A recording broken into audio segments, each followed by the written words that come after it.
కేసీఆర్ గారు పెట్టిన BRS party మొక్కనే తీసేస్తా అంటారు. మొక్కను మొదలనియనట ఆయన. నీ గురువు, నీ మెంటరు, నీ ఫైనాన్షియరు చంద్రబాబు నాయుడు ఉమ్మడి రాష్ట్రానికి ముఖ్యమంత్రి ఉన్నప్పుడే కేసీఆర్ గారు మొక్క పెట్టిండు. ఆ మొక్క ఇవాళ వృక్షమై మొత్తం తెలంగాణలో నాటకపోయింది. ఆ వృక్షం నుంచి వచ్చే ఆకులు కూడా కనీసం తుడలేని పరిస్థితి మీ చంద్రబాబు నాయుడు ఉండే. నువ్వేం బిక్తావని చెప్పి మేము అడుగుతున్నాం. ఫస్ట్ నీ మొక్క చక్కగా ఉంటుందో చూసుకో.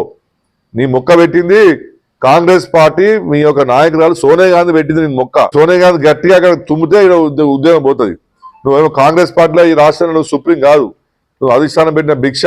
నువ్వు ఎన్ని రోజులు ఉంటావో ఆ డిసైడ్ చేయాల్సింది తెలంగాణ ప్రజలు కాదు, మీ సోనియా గాంధీ డిసైడ్ చేస్తుంది. నేను ఆ రోజు దగ్గర పడతాయి.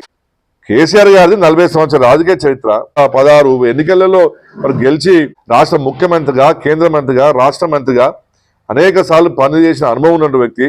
తెలంగాణ రాష్ట్రం కోసం పార్టీ పెట్టి రాష్ట్రాన్ని తెచ్చినటువంటి వ్యక్తిని పట్టుకొని నువ్వు నీ నోటుకొచ్చినట్టు మాట్లాడి తెలంగాణ ప్రజలు